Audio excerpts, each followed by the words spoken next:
welcome to the Empowered Curiosity podcast. Today is a little bit of a spontaneous conversation, as many gens do. We decided to just have this conversation, I think, 10 minutes ago, Nadine and I. So Nadine is a life purpose and money energetics coach.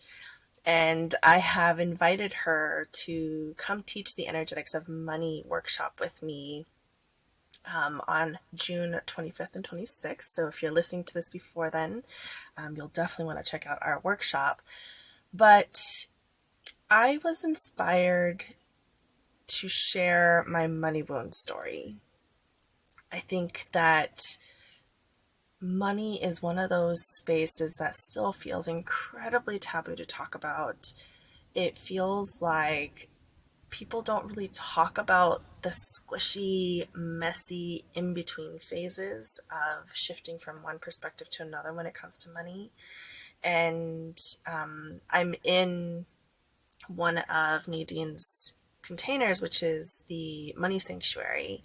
And once a month we go on a money date. And yesterday she and I got to have a conversation specifically about my internal magician and my internal warrior archetypes when it comes to our money wound stories. And, we can talk about these spaces in archetypes, but ultimately the wounding is so universal that I thought that it would be worth having this conversation with people, to just shed some light on some of these shadowy places. So thank you so much for being here and sort of last minute deciding to hop on and record an episode with me. So we've got Nadine back on the show. Hey everyone, so good to be back, and thanks, Kat. This is how we roll, right? I know. This is why we do what we do, so that we can have space for creativity. And yesterday, when Kat and I got together on our little money date, what was becoming more and more apparent is that even though we both grew up on complete opposite sides of the earth, we had a similar story with money. Mm-hmm. And it's not a shocker, because out of all the dozens of people that I have coached throughout my money coaching career, these stories keep repeating themselves. And it is not belittling our money wounds, but it is a way to tell you that whatever you're feeling, I'm not belittling it. It's just that somebody else has gone through the same wound, has gone through the same conditioning, even though on the outside it can look very different. Yeah. My background is Middle Eastern. My mom is Iraqi. My father is Jordanian. I grew up in the Middle East and in Jordan, to be specific. So it would probably look very different to Kat's background on the outside. But when we dive in, we're like, oh, did we just grow up in the same house? So just to say that these wounds are common and they're worth to talk about, because we are in the space in life right now where we cannot allow our money wounds to stop us anymore. The world is hurting, and it is because it's because we're quiet, it's because we're distracted. And part of that distraction is causing us to be in freeze mode, as in just disregarding that voice inside of our heads or of our hearts that says, get up, you're meant for something bigger, get up, you're supposed to be doing something. And I know that we all have that voice, but what stops us 99% of the time is money wounds. It is the fear of the unknown, of how am I going to make money? Am I really going to make money doing this random thing that I'm interested in doing? The answer is yes, but what we want to talk about today is money wounds. But the bigger scope of this is that your money wounds will stop you from going forth, and healing your money wounds is right now what is needed for this planet. It is an act of rebellion. It is the activism that we need right now. So, yeah. Yes. Yeah. And, I think it's fair to say we aren't trying to belittle anyone's story.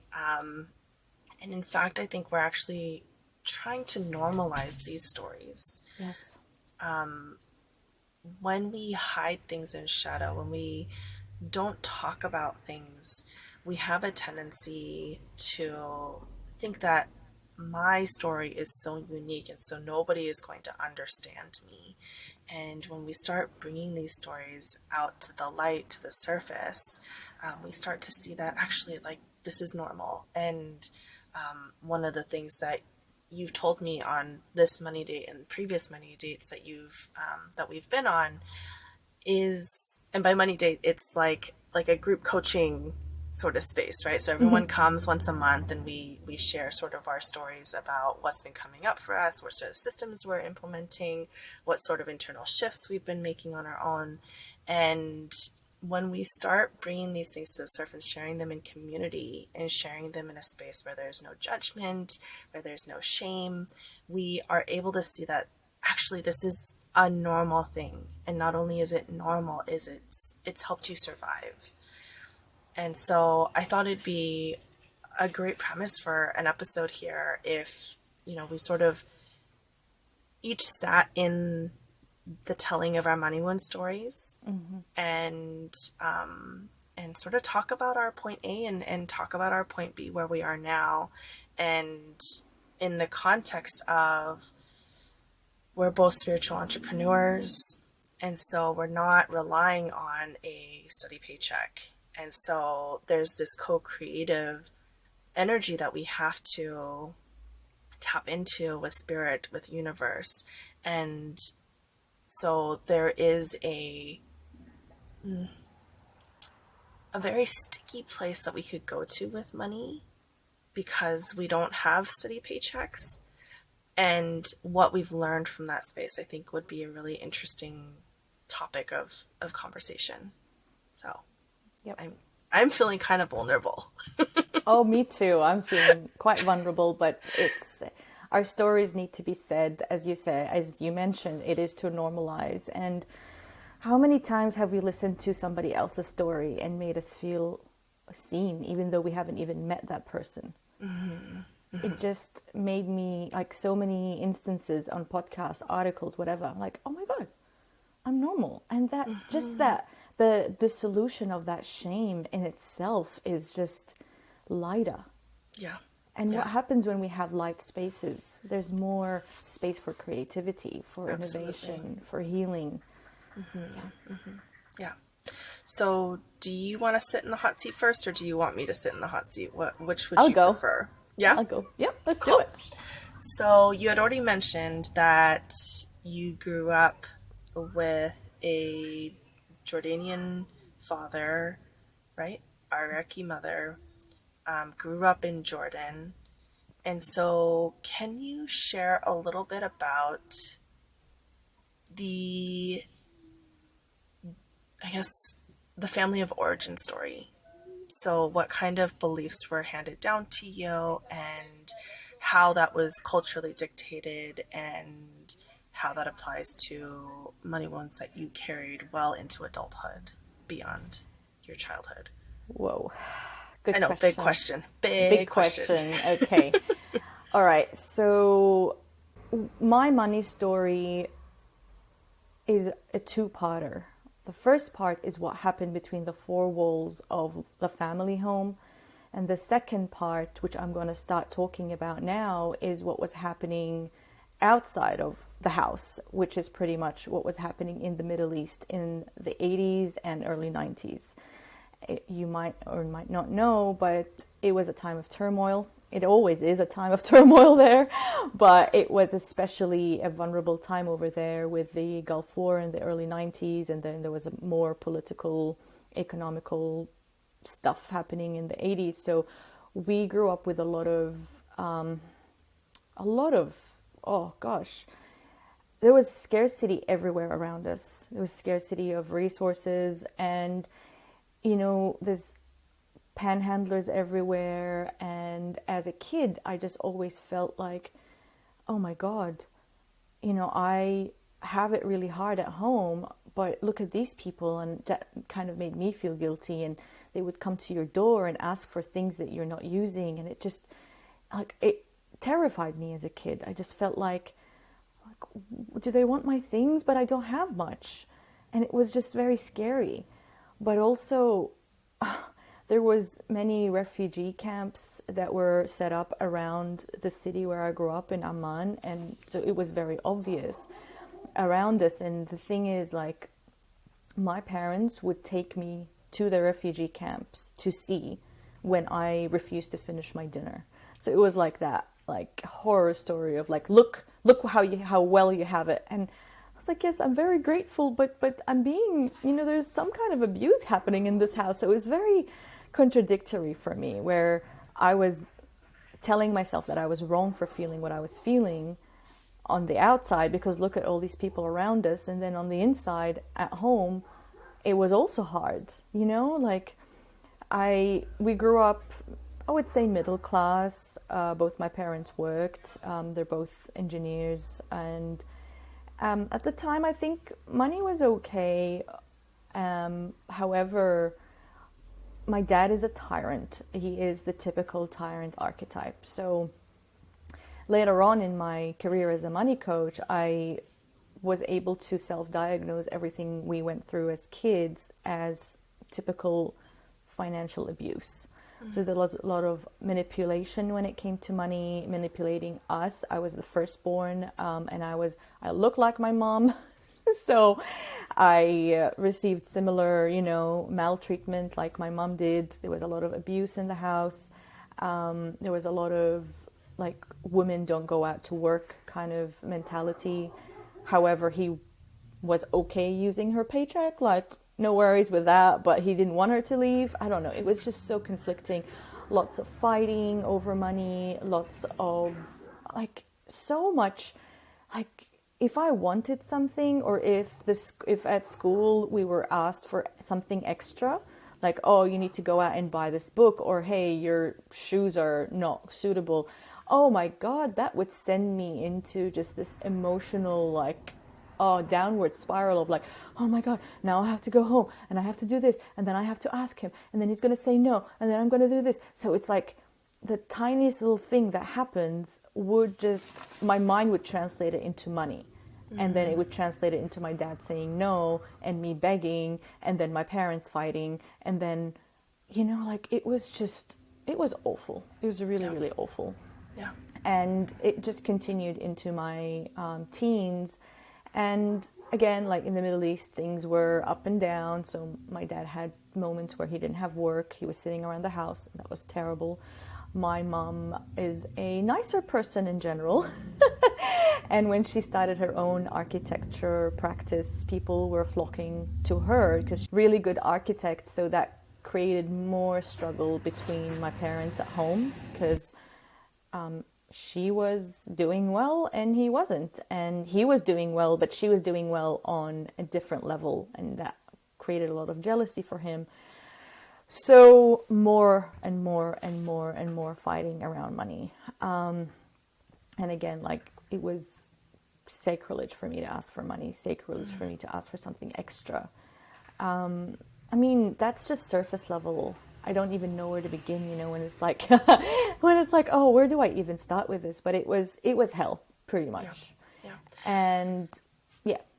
So what kind of beliefs did you internalize as a little one who grew up?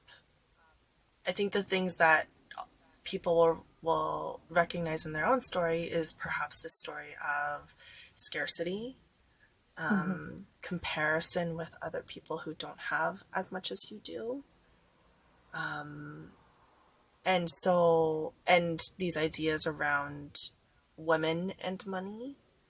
So growing up, how did you internalize those stories, and how did they solidify into beliefs for you? So I will start by saying, like, my mom was the good guy and my dad was the bad guy. So anything my mom did, said, or taught me was like law, Mm-hmm. So I know something that I internalized was that women were better than men at money and at life. And I'm not like saying anything bad, but like I just felt like maybe it's safer for women to have money than men because men are very tyrannical when it comes to money. That's something I just grew up with thinking, you know. Mm-hmm. And so that's one. The second is that from the eyes of a little girl, I saw that money created a lot of problems at home, Yeah. you know, and that's something that you know, Kat is my coach, and something her and I unblocked last week only. And I've been working on my money story all for like years, and that was a very big, I don't even call it a money block, I call it a mountain. What we found was that money to me equals death. And the death meant the death of my innocence, because ever since I remember 3 or 4, I was physically defending my mother from my dad because he was quite, you know, aggressive. And I always just said it's because of money. So to me, money was that evil thing that was a piece of paper, but it was so powerful that it just ruined my childhood. Yeah. So, but then my mom was so good at it because she made lots of it, well, lots to me, and she gave it all to me. And anything I wanted, she would make sure that she would sneak it in. So mom is better.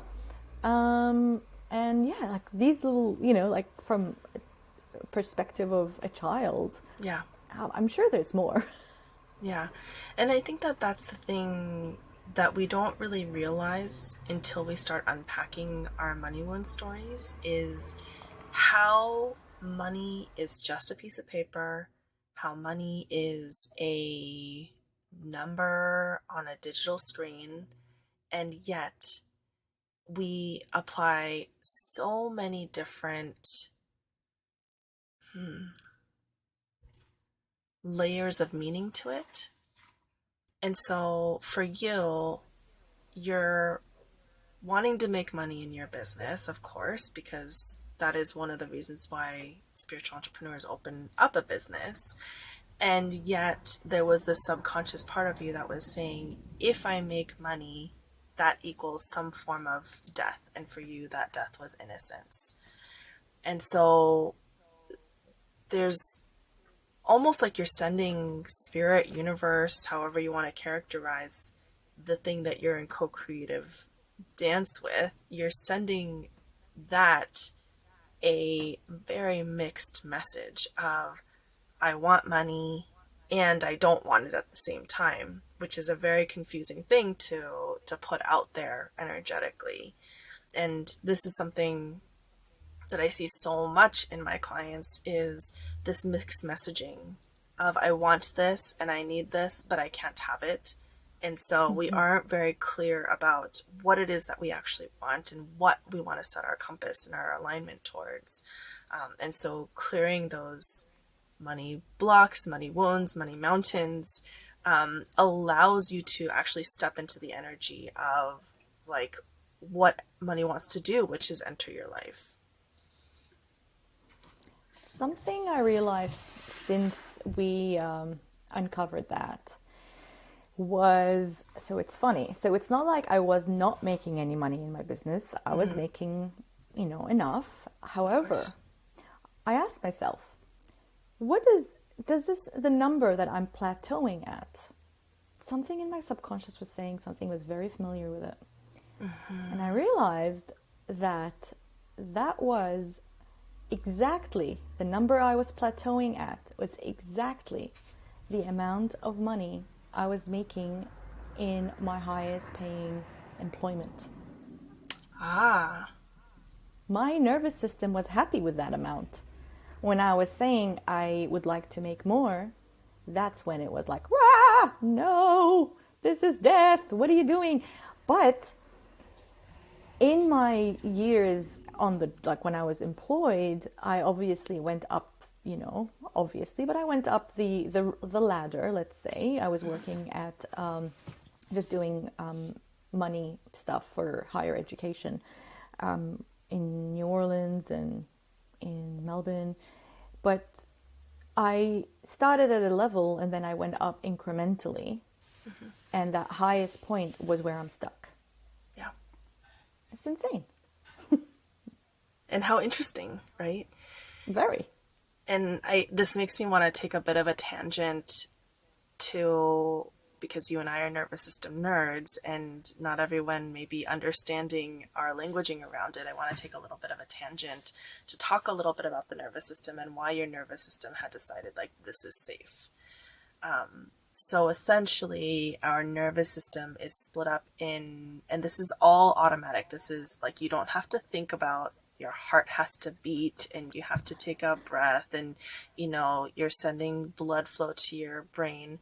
Your nervous system controls so much of these physiological processes in your body. And its main job is to see if it is safe or if it is under threat. And so when you are safe, we have lots of blood circulation that goes to your brain, lots of blood circulation that goes to your reproductive organs, which, if you want to get a little bit woo with me, has to do with your creativity, and to your digestive system, so you're able to digest, whether that's actual physical food or emotional experiences. And then on the flip side, when your body is in the sympathetic, what happens is that when our nervous system is in the sympathetic, it engages four tactics. It's either going to fight, flee, freeze, or fawn as a way to survive. And the sympathetic is not bad. We need to turn on the sympathetic nervous system at times to survive. And what happens is if you keep that body under stress over a long period of time, it gets stuck in that mode because it gets stuck in this survival pattern. And what I'm hearing in your story is that you knew how to be in a safe place to a certain salary. And once you hit that salary, your nervous system started thinking, if I make more, then I'm under threat. And not only am I under threat, there's a potential that I might die, or a part of me has to die. And so it feels safer to stay plateaued at this level of income instead of imagining and being in a creative dance with the universe to bring in a bit more abundance into your life. And and so this is why nervous system regulation, when it comes to money wounds and money blocks and money mountains, is so important, is because we want to give your nervous system a chance to stretch without breaking. Yep. And we're creating nervous system flexibility when we're doing that. And I don't think I was aware of all of this back then, but I'm pretty sure that when my salary increased, I somehow reacted in some way until I realized that it was safe. So that neuroplasticity was kind of like being stretched and played with until I realized that, oh, it's okay. I didn't die. I'm all right. So that's when my knee jerk reactions were like, okay, we're good here, y'all. This salary's good. But any further, but what Kat was saying is that like these fight, flee, fawn, or freeze reactions are not something that we they're involuntary. They are really sneaky knee-jerk reactions that are trying to keep you safe. And for me, for some reason, more money or over that amount of money told my nervous system that, oh, remember, obviously it was a very quick conversation. Remember more money, remember what happens. So I go straight into like freeze for me. It was like, okay, I can't market anymore. That's it. I'm going to sit here and scroll. Nope, not marketing. Can't send that newsletter. So, And that sort of segues into something that I don't think a lot of entrepreneurs talk about, because there's so much talk about manifestation and having 100K salary and 10K months, and there's a lot of marketing around that.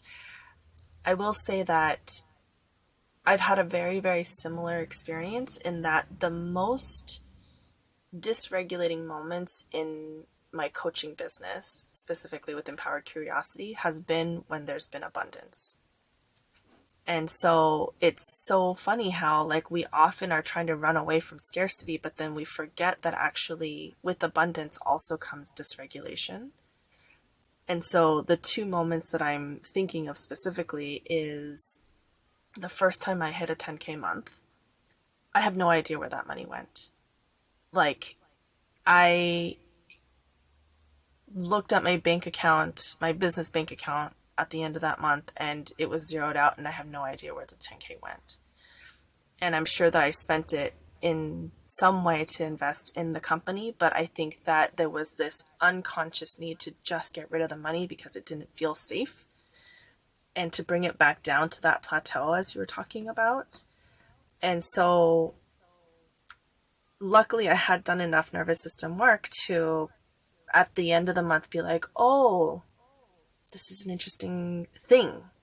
And so the next time I made another 10K, it was with a very, very different lens of consciousness and staying present instead of, you know, I basically feel like I like left my body and my body went on and like bought a bunch of shit for my business.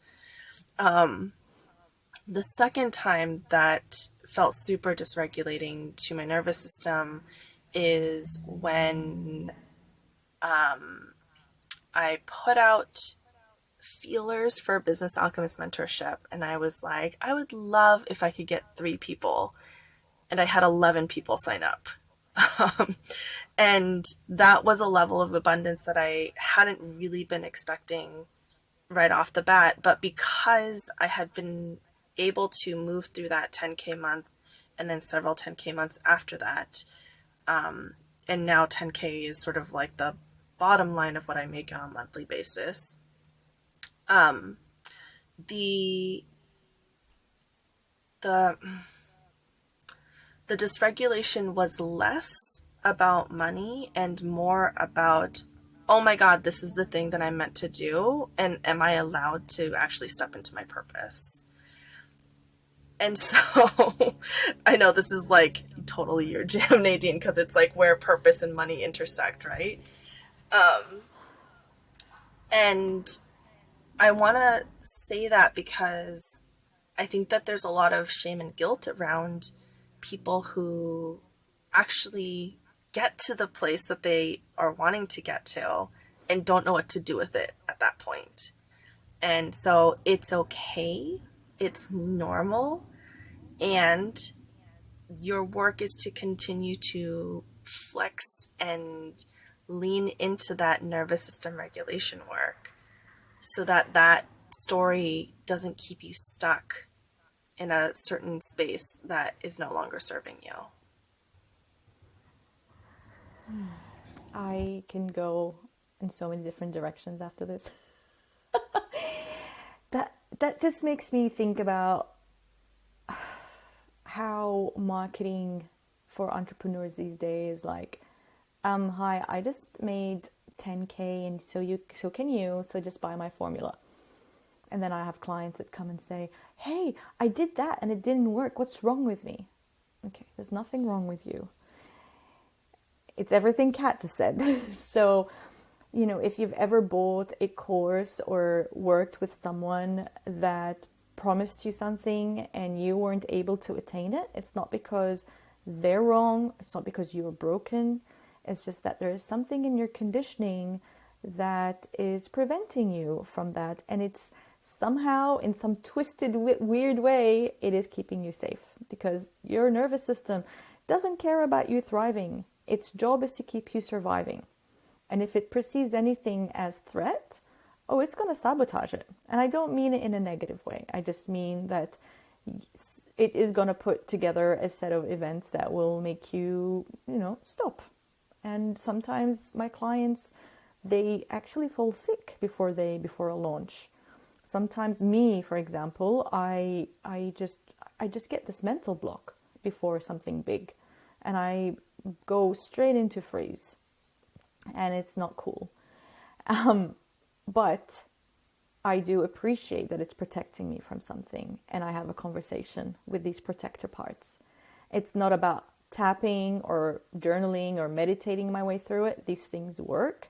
But for me, what actually worked is understanding my actual physiology and how it has to do with money, but also having a conversation with it with compassion and thanking it and actually hearing what it's trying to say, because these sabotaging quote unquote parts of us, or and I spoke about that the other day on my stories on Instagram. One of my pet peeves is when people say, this is a limiting belief, you have to get rid of it. Yes, it is limiting you. However, when we label something, when we demonize something as, oh, it's a limiting belief, shit, we are cutting ourselves from the wisdom that this very thing is trying to teach us. There is nothing that your amazing human body does for no reason. Nothing. Not a single thing that your body does is just like frivolous. So for you to have a limiting belief and just try to like stick it under the rug, it is going to come and bite you in the ass at some point. And I have a sneaky suspicion that your soul makes you want things for the secret desire of healing. You know, like sometimes I feel like my soul wants me to do things and I'm very, very driven by my gut and I go for it. And yeah, I attained the thing that I was after, but it wasn't the thing that I actually wanted. It was the growth, the lessons, all of that is actually the goal, not the Absolutely. physical thing that I wanted. So Absolutely. wanting 10K months or whatever it is a great milestone. But remember, if you want it, it's because your soul wants the lessons that you're going to undergo to get to that milestone. It's not about the milestone. Absolutely. And underneath that, like, I want to have a 10K month or a 100K year or whatever it is that your goals are. Actually, what's underneath that is you craving safety on some level. Yes, of course. And for whatever reason, particularly when it comes to money, it's like there's a bottom line of safety and then there's like an upper limit of safety with a lot of people in their stories. And so they'll stay bouncing back and forth between this space for a very, very long time. And one of the things that your languaging has helped me identify is this work with the archetypes of being able to identify these parts of me that want to become more and more empowered. And so I think those two archetypes that you like to play with are the magician and the warrior, and how each of those archetypes have shadow sides to themselves. And what I've learned is that I grew up in a household where my dad was the tyrant. And so he made all the money in the house and he brought it home and he worked a lot. Like my dad worked like 70, 80-hour weeks, like for years on end. He also had his own business. And he would bring home the money. He was very like regimented about how that money was spent. But my mom would take that money and take on this fool archetype, which was it manifested as her spending money frivolously, spending money on material objects that I, even as a child, felt like there was like no need for. And having those two parts learn to talk to each other was like this deep work of reparenting my inner child who had taken on parts of my dad's tyrant and who had also taken on parts of my mom's fool. And so, how that manifested in my own money wound story is that I it didn't matter how much money I was making. So I was an acupuncturist before I was a coach. It didn't matter how much money I was making. I would always make just enough to survive. Like, I never went hungry. I never went like needing anything in terms of like material sense of okayness. But my bank account, it didn't matter if I was making $20,000 at the beginning of my career or $80,000 at the end of my acupuncture career. Like, there was no saving, it was just money in, money out. And so, and I was sharing earlier with Nadine that sometimes I would be like, oh my God, I'm not going to make rent this month.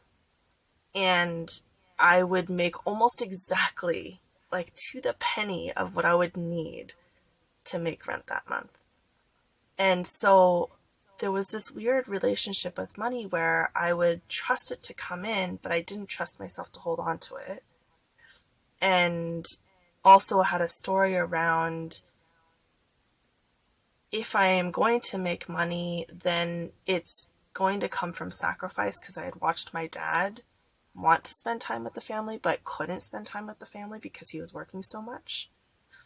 And so I had internalized all these stories around money. Also, my dad had told me, in pretty explicit terms, like, women are not good with money, and that, it's going to be okay because you're going to marry somebody and they're going to take care of like the finances for you. So don't worry about learning how to budget or learn how to understand what a credit card is or understand all these, financial structures that are around us all the time. He was just like, a man's going to figure that out for you.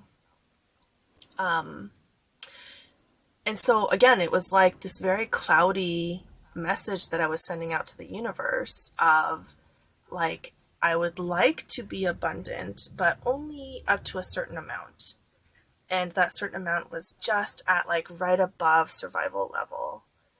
Um, and and so there was a way in which, and I feel like my magician evolved much faster than my warrior did. So in like Taoist medicine speak, it was like my yin, my manifester, my ability to draw in and receive evolved much faster than the part of me that could understand structure and direction and putting in systems. Um, and even though I've been doing this kind of work for such a long time, it's been so helpful landing in Money Sanctuary with you, Nadine, because it has given my warrior parts a little bit of space to play, Mm-hmm. and be like, ooh, maybe I want to try on this system, or Mm-hmm. maybe I want to understand money from this way and look at it from a values perspective. And how do I create a budget from an energetically aligned perspective? And so, like these are the things that I think we need to start talking about. Is money is energy. We all have internalized stories and beliefs about money. We all have internalized stories and beliefs about safety and threat.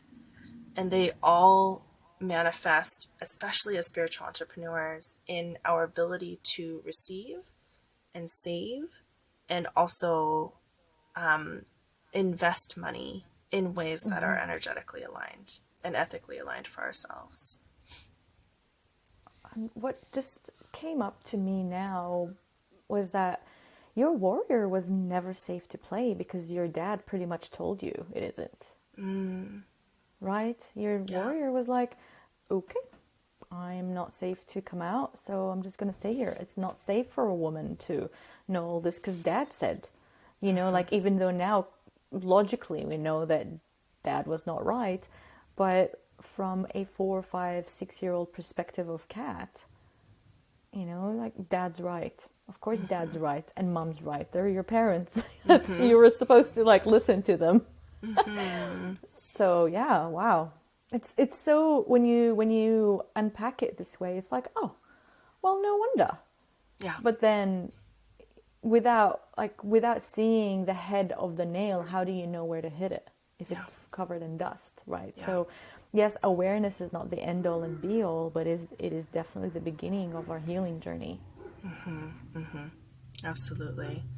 And I will say that about a year ago, I made an active and conscious decision to start looking at a lot of these money wounds and start working with them. And what that's manifested is it's allowed me to tap into money that was always there, you know, Yeah. and it's allowed me to receive money in like such an easeful and aligned way, in a way that, when I was an acupuncturist, I was seeing 50 clients a week, was too tired to make my own meals, like, was just told if you want to make more money, then you need to just be seeing more clients. And like, there was a actual literal cap on what I could make in that role.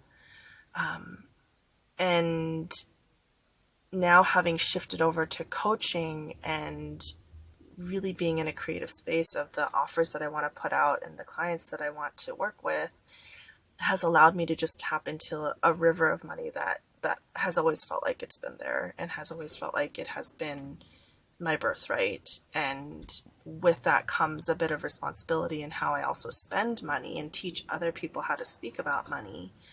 But I feel much more capable and responsible doing it now than I ever have. So if I'm gonna take the role of interviewer now, I would ask if you can unpack this a sentence you just said. You tapped into a river of money that was already there. You tapped into an abundance that was already there. The way I look at it is that I see a person holding an umbrella, and everything we want is actually raining on that umbrella. As soon as we remove this umbrella, we will get what we want. And the umbrella is money wounds, etc., everything we mentioned. And it's funny, you not funny, but I'm really curious to see what you mean by the river of money that's already been there. How did you know it was already there? What triggered you into looking at your own money wounds? And tell us about this process, because it's fascinating. I think that this is where you could probably nerd out on this. Is, for me, it began with understanding Tao. Oh my god, my toes are curling. My toes are curling. That means I'm in the list. I think that I had always been somebody who had wanted to live in service and wanted to provide service for my community. And so acupuncture was a good way to sort of dip my toe into that work. And I had learned about Taoist medicine in school and had tried to practice it in the most traditional ways possible, but the way that TCM, or traditional Chinese medicine, is practiced nowadays is it fits into a very allopathic Western model. And it's very symptom based. It is very like, I'm going to fix you sort of mentality. And stepping away from acupuncture allowed me to really, really get clear on what my Tao was, which is to not control other people's experiences, but to guide and to help them surrender through my own surrendering. And so my Tao is to Wow. surrender. And it keeps showing up over and over and over again. And I built my entire business around surrender. And part of that is actually like a manifestation of what's happening right now, which is like, we didn't plan this. We just decided, like, we were nerding out over like our text chats, and we were just like, let's just record an episode right now. And so I look for ways in which I can continue to surrender. And as I continue to surrender, I keep finding that universe catches me. And so I think I that have no that's. idea. Oh, sorry. Go ahead. Go ahead. Sorry. I said I have no idea why I'm crying right now. I'm so emotional. This is okay. Yep, this is emotional for me. Uh-huh. Yep. Yeah. I mean, it's emotional to talk about, because we think that the thing that we do is our purpose, is our Tao. And when we step into actually just being, which is one of the things that we talk about in Business Alchemist Mentorship, is like, what is your state of being that you feel the most bliss in? When you feel the most aligned, when you feel like on purpose. And each of us find, you know, I take you through a meditation in BAM, and you each walk away with like a singular word as your Tao. But I think that when you give yourself permission to step into your Tao, and it seems crazy to say that my business plan is to surrender. If you can step into your specific business plan as being in alignment with your purpose, I think that's when you are able to step into what I call the river of money. Uh-huh. Yep. And, it felt so dysregulating to get like tastes of those, of like 10K months. And then I'm like signing, like over signing my containers. And I look at how my business now is like the vehicle that allows me to live the rest of my life, not the other way around. I think that we're taught you have to go to work and then you get to do your life. And to me, it's like, no, let's switch that formula around. Can you do your life and your business feeds your life? Yeah. It's one time I mentioned to my mom, oh, so when you retire, she goes, retire? Why would I want to retire? I Oh, that's so love what threatening I to do. people. No, but for her, what she does is she creates beautiful spaces for people as an architect. Mm-hmm. And why the hell would she want to retire from that? Because that's just, it is in alignment with her own life purpose. Mm-hmm. And she goes, I might slow down, but I don't see myself ever stopping because that just makes me so happy. And I was like, hang on a second, this whole model of like work, work, work, work, work, and then you'll get that prize, that carrot, is so flawed because, Yeah. sorry, y'all, but you might never get to that carrot because, life, it's kind of messed up. But yeah, just looking at how now you can start getting familiar with your life purpose and how you can actually live in alignment with it. And I am part of the Business Alchemist mentorship with Kat. And I have to say that there is a before and after Kat. Like I was sharing my mood board for my business yesterday on our Slack channel, and it's a completely different person. I'm different. And the thing with me is that my circumstances, so just going back really quickly to my story, is that Yeah. I was able to leave Jordan at the age of 23, and with the help of my mother, and I moved to Australia on my own. And ever since then, that moment I landed in Australia, I knew if I wanted to make it, I needed to hustle. And series of events happened which kind of like dislocated me from like Australia to France, back to Australia to America, all around America, back to Australia. So I needed to hustle. I don't want to say I was in survival mode, like it wasn't like a chase. It was more of me following my gut. So my Tao is freedom, and I'm going to talk to you in a second about how I got to that through Kat's method. Let's put a pin in that for a sec. So my jumping countries and moving around and all of that was in creation with my Tao. but it put me in a situation where I was always hustling. So my issue was not my magician. It was I was a lot in my warrior archetype, and the shadow side of that warrior could be the tyrant, or on the other side of the fence is the martyr. So what I was sharing with Kat earlier was that when I quit my 9 to 5 to be in full-time co-creation with this business, I filled my schedule so much because I wanted to validate that I'm working. And I was in my martyr archetype. So it was very masculine, very young. And working with Kat is making me feel safe to lean into my feminine, of my magician, of my allowing, because I was gripping so tight. There was no magic trickling in through the spaces. Yeah. And the other thing was that it was something that I knew, but something that a lot of people are confused about, is that one might think that their life purpose is a job description. Yeah. My life purpose is not money coaching. My life purpose is an energy. And this energy, this word, it was very easy for me to finally put my hands on through Kat's method. She has a beautiful visualization meditation that she took me through as part of the mentorship program that I'm in with Kat, that reminded me and clarified what my life purpose is, and it's freedom.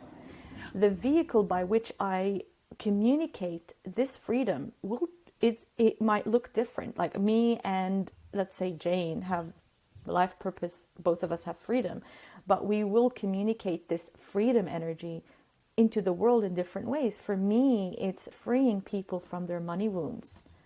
To Jane, I don't know who Jane is, but to Jane, freedom might for her mean that she might help people get better internet connection so that they can be free to work at home.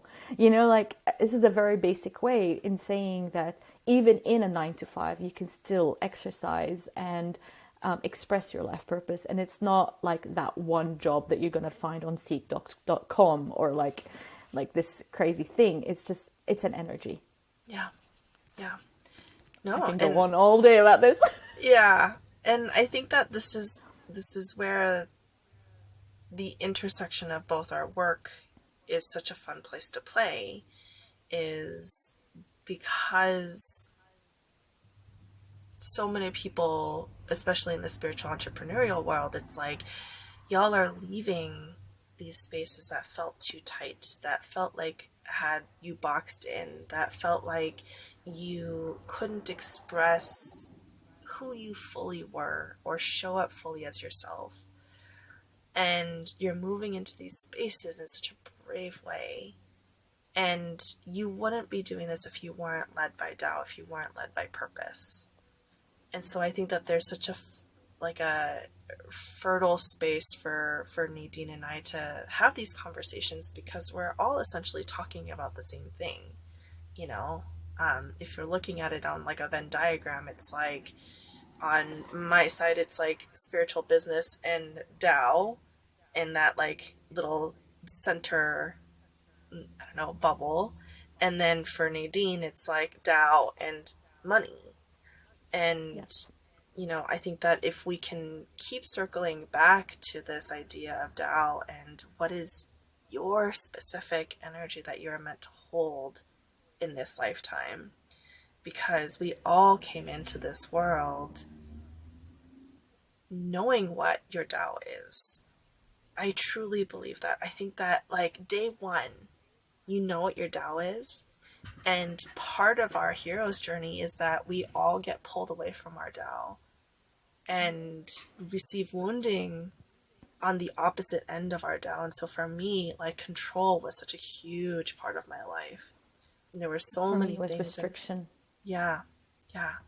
And it's like, there were so many things that were coming up in my life, and I'm sure in your life too, around, okay, here's an opportunity to actually surrender and be in freedom, or to restrict and control. And every single time I would choose control, because that gave me the illusion of safety. And what I've learned over the last, I don't know, decade and a half of running businesses is that actually does not create safety. It just is the illusion of safety. You look like you've got something So on your when you, mind. yes, so when you're in your money shadow, the tyrant, you are operating in an opposing energy with your Tao Absolutely. because the tyrant is controlling. So Absolutely. no wonder sometimes your magician and warrior don't talk Yeah. because the tyrant is the flip side, is the shadow side of the warrior. Yeah. Just a disclaimer, like these 8 money archetypes that I talk about in my business that I use are created by my own mentor, Deborah Price, but I use them in a very different way. Yeah. But I have to give credit where credit is due.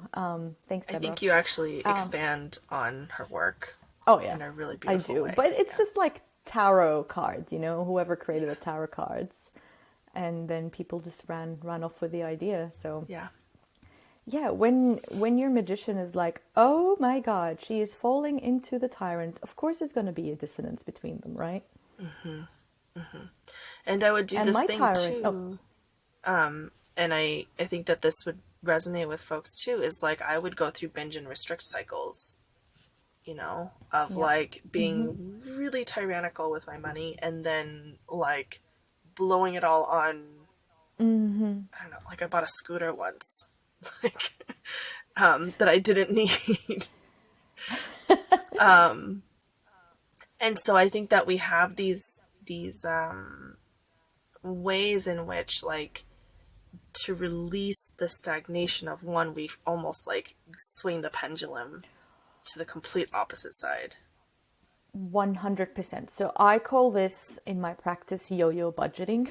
Mm, Because my training was actually, I'm a trained nutritionist, so yo-yo dieting, I was like, oh, that sounds like yo-yo budgeting. yeah. I am the opposite. For me, I was just actually what triggered this whole conversation that I was telling Kat that I realized that for me to bring in more, like to create some movement in the river of money, if we go back to that, I need to spend money and then it will come. Sometimes if Hmm. there's a stagnation, it means I'm too much in my tyrant, and then I kind of need to like just send a little, like release a bit of money into the universe through buying something, and then funny enough, things start moving. So Yeah. for me, it feels like I hold too tight. Yeah. Yeah. And I also want to highlight here that even though I've done so much work around energetics and money wounds and all of this, and I hold space for people around their money and resource wounds, I don't think I'm ever going to be finished because I think that there will always be layers to this. And there's this idea of, if you're in the coaching space, of appearing perfect, of appearing like you are the Cool. pinnacle of, yeah, if you're the cool one or like you're on the other side of it. And I think that yes, it's fantastic. I make a lot more money than I ever thought I would make. And a lot of these wounds have, been dissolved, but I know that they will vortex around and there'll be deeper and deeper layers, especially as we move past plateaus, sort of like you were Every talking about plateau. before. Every plateau, there's going to be a new opportunity for learning. So I I think I used to, in my perfectionist sort of archetype days, I would be scared to share these kinds of stories because I don't want other people to see me as flawed or imperfect or like I'm not capable. But actually, it's in the alchemization of these wounds that makes us better coaches, right? And Yeah. so if we can own that power of sharing these stories and being in our shadows and, you know, spreading light into these previously scary places, I think that we all collectively heal from those types of energies. Yeah. And that's what's needed. Circling back to what I was saying in the beginning, like we need this healing. It is required for the earth to heal. And something that was a big aha moment for me was a while ago. I was listening to a podcast and some like multi-million-dollar entrepreneur was on there, and she was saying how to get to her first million in business, she had to do a lot of healing around her money wounds. But to get to her second million, there was even more healing. And then as she ascended towards her $7 million in business in 1 year, she had to do tremendous, tremendous shadow work around her money. Mm-hmm. And that kind of made me think like, oh my God, I would imagine that at 6 million, you would have healed said money wounds. But no, every step she went deeper in, she had to heal more and Yeah. more and more. And that made me imagine this like eternal jawbreaker. Or like the core is like non-existent. And also that's the same with our life purpose, Mm-hmm. right? Like, what is Absolutely. the different iteration of freedom for me? It's always going to come up. Yeah. And what are the circumstances that I'm going to face in life that I am going to always have to choose freedom, even though it's difficult? Yeah. Yeah. Yeah. So we're always going to be in business, Kat. I hope so. I mean, like, sort of like you were sharing with your mom's story. I was like, would I ever want to retire? No, I feel like there's always going to be things to talk about and explore and Mm-hmm. shed light on. So, as long as I'm on my Tao of surrender, I think that there's infinite work and aligned work that I feel like I can do. And that's what I want to inspire in other people too is can work feel like just bliss and joy for you and nourish you. And nourish you, but also it's okay to want more. Hmm.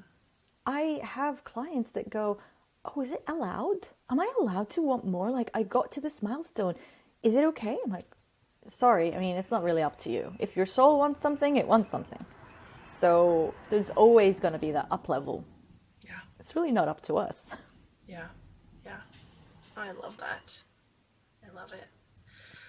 So, if you're listening to this and it is before June 25th and you 2022. yes.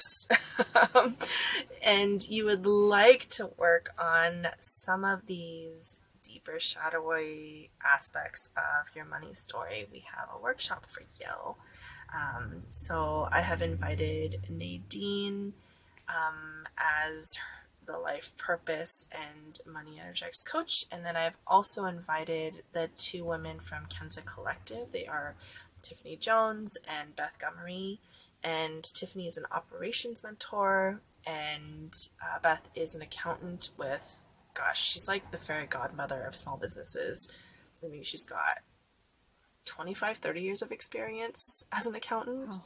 Wow.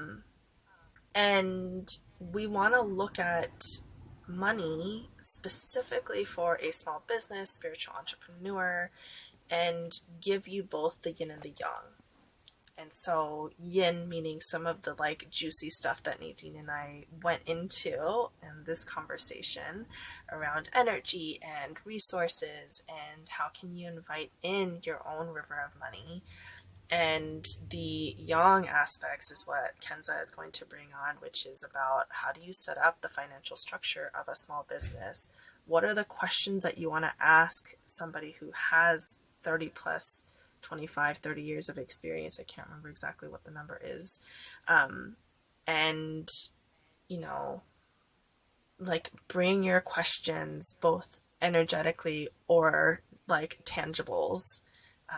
So would love to invite you to join us on that, and all the information for that workshop is on empoweredcuriosity.com. And is there anything else you want to add to workshop excitement, Nadine? Yeah. I'd like to also tell people that if they're curious about finding out what their money archetypes are, we will be going into depth with that in the workshop, and I will be giving away a workbook that you can take home and kind of, start working on your own money story through that. So yeah, it's going to be a really, really juicy workshop, and I would love to see you all there. Bring everyone. Yay! Yay! And Nadine, before we log off, can you please share how people can find you outside of the workshop?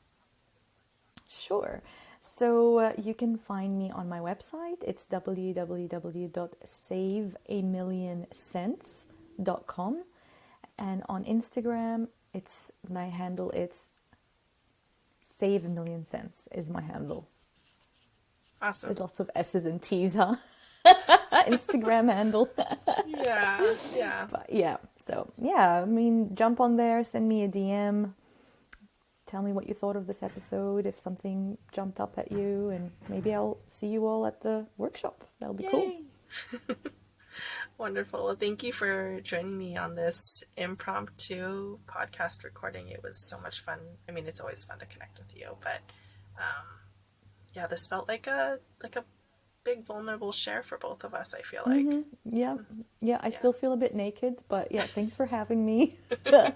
I'm not naked, I'm wearing a jacket, okay, and pajamas too.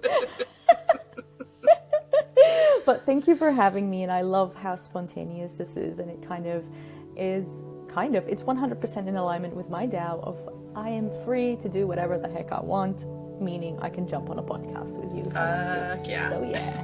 Oh yeah. All right, everyone. Thank you. Okay, thanks.